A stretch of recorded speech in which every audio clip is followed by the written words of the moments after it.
Saya Desi Salviani, Anda sedang menyaksikan News Update Warta Kota. Berita pertama, Ibtu Rudiana akhirnya membuka isi CCTV kasus Vina Cirebon. Ayah Eki, Ibtu Rudiana pun mengakui bahwa ada CCTV di sekitar lokasi penemuan jasad Vina, tepatnya di Jembatan Talun, Cirebon, Jawa Barat. Ibtu Rudiana mengutarakan alasan CCTV tidak diajukan menjadi bukti dalam sidang kasus Vina Cirebon. Kini, Ibtu Rudiana mengakui dia dan 3 anak buahnya memang mengecek beberapa CCTV di lokasi kejadian. Ibtu Rudiana mengaku telah membuka isi rekaman CCTV. Ibtu Rudiana mengungkap isi CCTV kasus Vina tidak jelas. Kata Kapolsek Kapetakan Cirebon itu, CCTV itu tidak merekam ke arah Jembatan Talun. Mantan Kabar Eskrim Polri, Komjen Purnawirawan Susno Duaji sebelumnya menerangkan bahwa CCTV dan handphone bisa mengungkap kebenaran kasus Vina Cirebon. Susno Duaji menegaskan di dalam handphone Vina dan Eki serta handphone terdakwa lainnya pasti ada bukti percakapan atau bukti video, sehingga CCTV dan handphone bisa menjadi alat bukti forensik untuk penyelidikan ulang kasus Vina Cirebon.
Mahfud MD mengungkap 5 nama yang berkaitan dengan sosok T yang diduga merupakan pengendali judi online di Indonesia.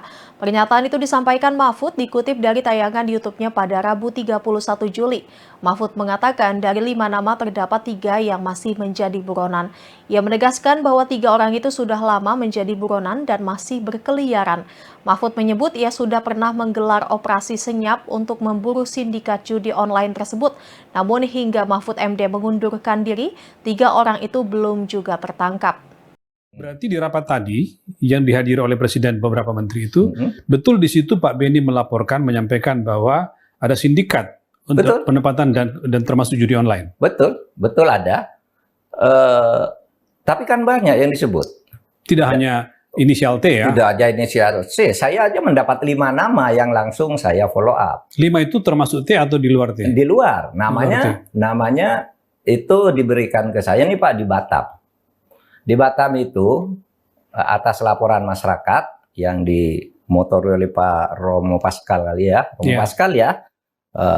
Di situ melakukan advokasi terhadap tindak pidana pencucian perdagangan orang itu. Saya dapat 5 nama. Ini Pak, ada pejabatnya, pejabat vertikal di daerah ya. Terlibat 2, ini yang mengkondisikan.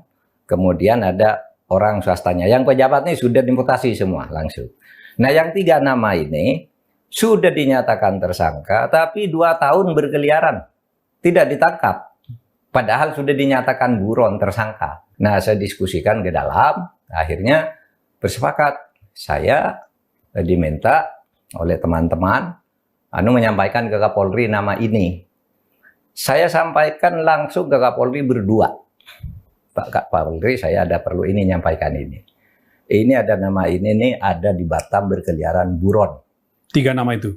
Ini namanya, saya tidak pakai surat karena harapannya itu operasi diam-diam. Operasi senyap ya? Operasi senyap. Jadi saya tulis di kertas saja, Pak ini namanya, ini siap Bapak gitu. Kapolres Metro Depok Kombes Arya Perdana menjelaskan influencer dan pemilik daycare Meita Irianti ditangkap tanpa perlawanan di rumahnya sekira pukul 10 malam. Polisi memastikan Meita Irianti terbukti melakukan kekerasan terhadap bayi yang dititipkan di lokasi daycare miliknya. Kepada polisi, wanita yang merupakan influencer soal parenting itu mengakui bahwa dirinya memang menganiaya balita sebagaimana yang terekam dalam CCTV. Saat ini Meita yang telah ditetapkan sebagai tersangka masih menjalani pemeriksaan di Polres Metro Depok. Untuk barang bukti sejauh ini baru CCTV dan pakaian yang dikenakan korban di hari kejadian. Sedangkan mengenai hasil visum, polisi masih menunggu pemaparan dari tim dokter yang berhak menjelaskan kondisi dari korban.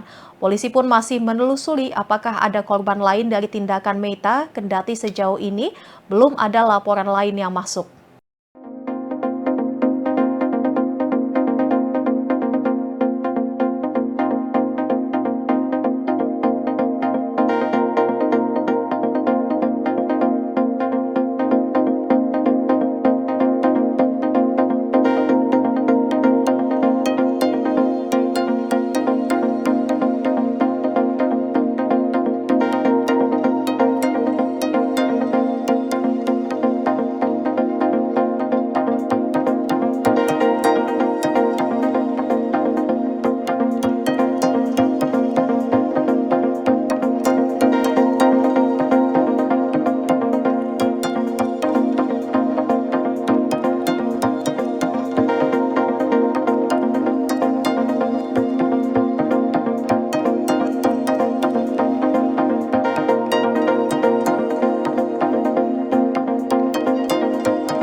Balita kakak beradik menjadi korban penganiayaan oleh orang tua asuhnya dalam sebuah kontrakan di Jalan Tipar Cakung, Kelurahan Sukapura, Cilincing, Jakarta Utara pada Selasa 30 Juli. Kedua korban inisial R yang berusia 4 tahun dan adiknya MFW yang masih 1,5 tahun mengalami luka parah di sekujur tubuhnya usai dianiaya para pelaku bernama Aji Aditama berusia 25 tahun dan sang istri Tovantia Aranda Stefani berusia 21 tahun. Bahkan akibat penganiayaan ini, bayi MFW mengalami koma dan saat ini dirawat intensif di Rumah Sakit Polri Kramat Jati. Penganiayaan ini diketahui oleh warga di sekitar tempat kejadian pada Selasa pagi. Awalnya salah seorang warga melihat pelaku Aranda menggendong korban MFW keluar dari kontrakannya. Kepada warga, Aranda mengaku akan membawa bayi tersebut ke puskesmas karena menderita diare. Pihak puskesmas selalu merujuk korban MFW ke Rumah Sakit Pekerja Sukapura. Dari sana pihak rumah sakit menemukan kejanggalan dari kondisi bayi malang tersebut yang mengalami luka lebam di sekujur tubuhnya. Pihak rumah sakit lalu melapor ke Polres Metro Jakarta Utara dan menyampaikan kondisi korban. Menerima laporan rumah sakit, polisi langsung mendatangi kontrakan pelaku dan melakukan penyelidikan awal. Polisi segera mengamankan Aji dan Aranda hanya beberapa jam setelah laporan soal kondisi korban dari pihak rumah sakit. Polisi juga segera melakukan penanganan dengan merujuk korban MFW ke Rumah Sakit Polri Kramat Jati.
Ayatullah Ali Khamenei memerintahkan serangan langsung dengan target adalah Israel.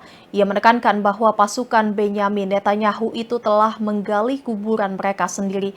Kabar itu mengutip postingan resmi Iran di media X-nya pada Kamis 1 Agustus melansir New York Times. Tertulis bahwa Ali Khamenei telah memberikan perintah serang langsung Israel sebagai tanggapan atas terbunuhnya Ismail Haniyeh.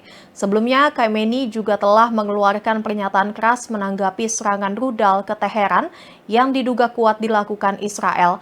Mengutip media IRNA, Khamenei mengatakan bahwa negara Zionis yang dipimpin Netanyahu telah menggali kuburannya sendiri. Mengingat telah berani membunuh sang pemimpin Biro Politik Hamas, Ismail Haniyeh, di wilayah teritorial Iran. Dengan begitu, Khamenei menyebut bahwa aksi rezim Zionis itu adalah kriminal dan terorisme. Iran tegas akan memberikan hukuman berat dan akan membalas dendam atas darah Haniyeh. Khamenei juga menyerukan bahwa Iran berkewajiban melancarkan pembalasan terhadap Israel lantaran serangan yang menewaskan Haniyeh terjadi di tanah Iran.